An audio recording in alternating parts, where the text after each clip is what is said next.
डर और रहस्य से मिलकर बनी कहानी में आप सभी का स्वागत है। दोस्तों, कहानी थोड़ी लंबी हो सकती है, लेकिन आखिरी तक ज़रूर सुने, तभी आपको कहानी पूरी समझ में आएगी। तो चलते हैं कहानी पर। यह कहानी आज से 55-60 साल पहले की है, जब गांव के अगल बगल में बहुत सारे पेड़ पौधे, झाड़ियाँ आदि हुआ करती थी। जगह जगह पर बांस का बगीचा, महुआ का बगीचा, आम आदि के पेड़ों के बगीचे आदि हुआ करते थे।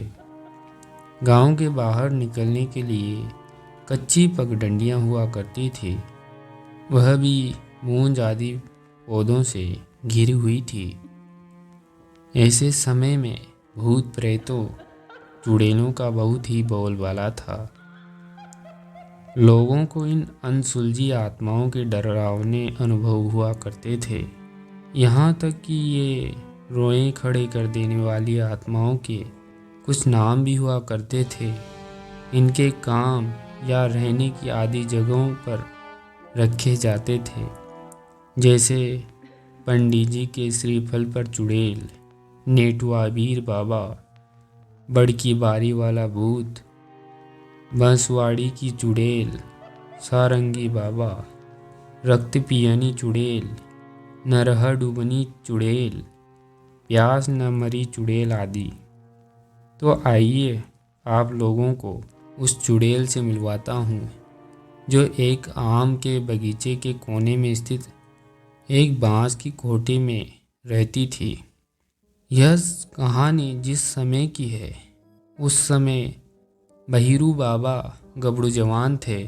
चिक्का, कबड्डी, दौड़ आदि में बढ़ चढ़कर हिस्सा लेते थे और हमेशा बाजी मारते थे।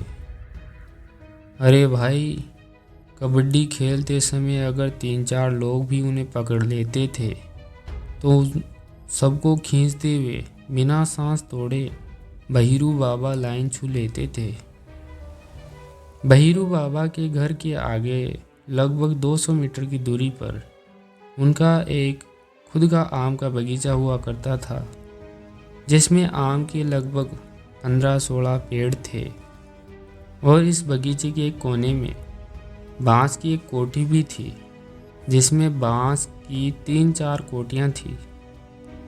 आम का मौसम था और इस बगीचे के हर पेड़ की डालियाँ आम से लदकर झूल रही थी।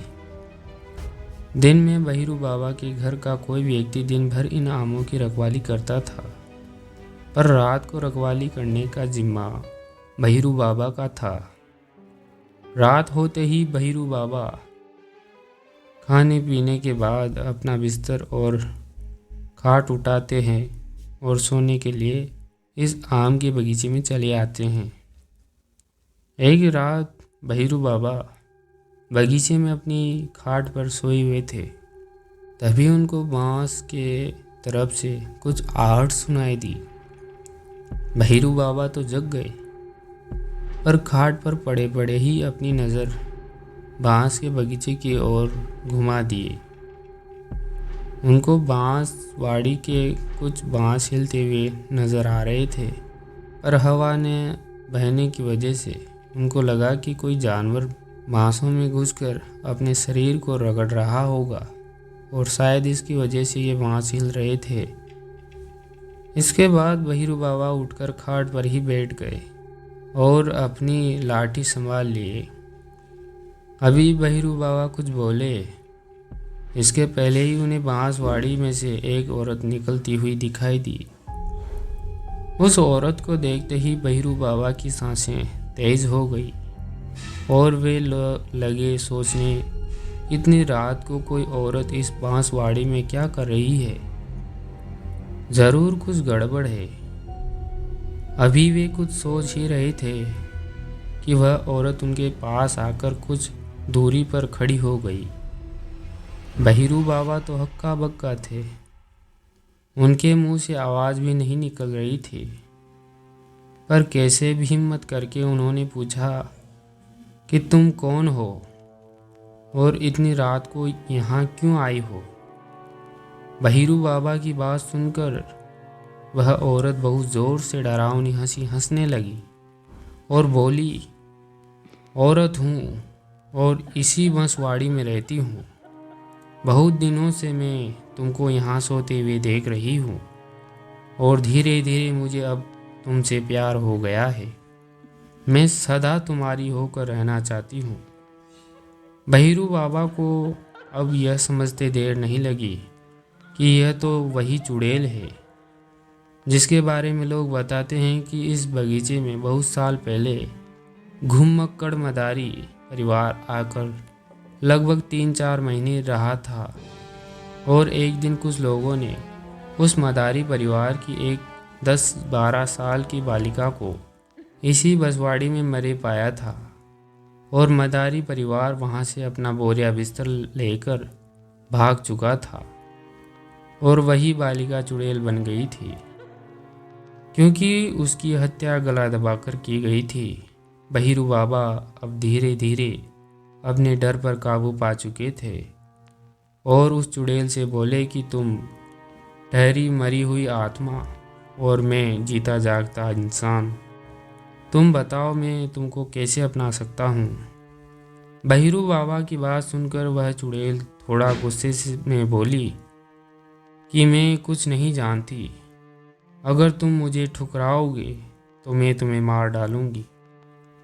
तुम्हें हर हालत में मुझे अपनाना ही होगा। अब बहिरू बाबा कुछ बोले तो नहीं पर धीरे धीरे हनुमान चालीसा पढ़ने लगे। वह चुड़ैल धीरे धीरे पीछे हटने लगी पर बहिरू बाबा को चेतावनी भी देती गई कि हर हालत में उनको उसे अपनाना ही होगा। इस घटना के बाद तो बहिरू बाबा की नींद ही उड़ गई और वे अपनी बसकठिया उठाए घर चले गए। दूसरे दिन रात को बहिरू बाबा ने बगीचे में न सोने के लिए बहाना बनाया और घर के बाहर दरवाजे पर ही सो गए। अरे ये क्या! रात को उनकी अचानक नींद खुली तो वो क्या देखते हैं कि उनके साथ कुछ गड़बड़ हो गई है और कोई औरत उनके पास सोई हुई है। बहिरू बाबा फौरन जग गए और उस औरत से लगे पूछने कि कौन हो तुम। वह औरत डरावनी हंसी हंसने लगी और बोली कि रात वाली हूँ, तुम मुझसे पीछा नहीं छुड़ा सकते। और हाँ, अब तो तूने मुझे अपना भी लिया है। अब प्रतिदिन रात को वह चुड़ैल बहिरू बाबा के पास आने लगी और बहिरू बाबा चाहते हुए भी कुछ न कर सकते। इस घटना को चलते 15-20 दिन बीत गए। अब बहिरू बाबा में पहले वाली ताकत नहीं रही, वे बहुत ही कमज़ोर हो गए थे। उनके घर वाले ये समझ नहीं पा रहे थे कि आखिर इनको क्या हो गया है। एक हट्टा कट्टा आदमी इतना कमज़ोर कैसे हो गया। घर वाले ने बहिरू बाबा से बहुत बार पूछा कि उन्हें क्या हो गया है, पर वे लोग और लाज के डर से कुछ नहीं बताते थे। कई डॉक्टरों को दिखाया पर बहिरू बाबा की हालत कोई सुधार न आया। एक दिन गांव में नाच नौटंकी हुआ और बहिरू बाबा अपने संगतिया लोगों के साथ नाच देखने गए हुए थे। जहां नाच हो रहा था वहां पास की दुकान में पान की दुकान लगी हुई थी। बहिरू बाबा ने वहां से पान लगवाकर एक बीड़ा खा लिया और पान वाले से 2 बीड़ा लगवाकर बांध कर देने को कहा। पान वाले ने 2 बीड़ा पान कागज में लपेटकर बहिरू बाबा को दे दिया। नाच देखने के बाद बहिरू बाबा घर आए और सोने से पहले एक बीड़ा पान निकाल कर खा लिए और बाकी एक बीड़े को वैसे ही लपेट कर पॉकेट में रख लिया। उस रात बहिरू बाबा के साथ एक चमत्कार हुआ और वह चमत्कार यह था कि वह चुड़ैल उनके पास तो नहीं आई। सुबह बहिरू बाबा जगे तो बहुत खुश थे। उनको लगा कि पान लेकर सोने की वजह से वह चुड़ैल उनके पास नहीं आई। उन्होंने अपने पास रखे उस दूसरे बीड़े पान को खाया नहीं और दूसरी रात भी उसको पॉकेट में रखकर ही सोए। उस रात वह चुड़ैल तो आई, पर इनके खाट से कुछ दूरी पर खड़ी होकर चिल्लाने लगी। बहिरू बाबा की नींद खुल गई और वे उठकर बैठ गए। उस चुड़ैल ने गुस्से में कहा कि तुम्हारे पॉकेट में पान लपेटा जो कागज़ है उसको निकाल कर फेंक दो। पर ऐसा करने से बहिरू बाबा ने मना कर दिया। लाख कोशिशों के बाद भी जब वह चुड़ैल अपने मकसद में कामयाब नहीं हुई तो रोती हुई उस बांसवाड़ी की ओर चली गई। अब बहिरू बाबा को नींद नहीं आई। वे फौरन बैटरी जलाकर पान लपेटे उस कागज़ को देखने लगे। उनको यह देखकर बहुत विस्मय हुआ कि पान जिस कागज़ में लपेटा हुआ था वह कागज़ किसी अखबार का भाग था।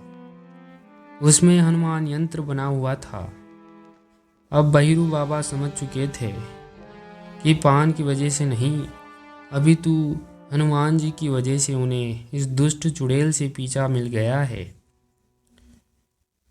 दूसरे दिन नहा धोकर बहिरू बाबा मंदिर गए और वहां से एक हनुमान का लॉकेट खरीद कर गले में धारण किए। और इतना ही नहीं, अब रात को सोते समय वे हमेशा हनुमान चालीसा का पाठ करते और हनुमान चालीसा को सिर के पास रखकर ही सोते। अब बहिरू बाबा फिर से भले चंगे हो गए थे और अब आम के बगीचे में सोना भी शुरू कर दिया था। हाँ, पर वे जब भी अकेले सुनसान में उस बांसवाड़ी की तरफ जाते उस चुड़ैल को रोता हुआ पाते और वह चुड़ैल बहिरू बाबा से अपने प्यार की भीख मांगती हुई गिड़गिड़ाती रहती, लेकिन बहिरू बाबा उससे दूरी बनाकर रखते। तो दोस्तों, आपको ये डर और रहस्य से बनी कहानी कैसी लगी? अच्छी लगी तो लाइक शेयर सब्सक्राइब ज़रूर करें। मिलते हैं नेक्स्ट वीडियो में, तब तक के लिए डरते रहिए।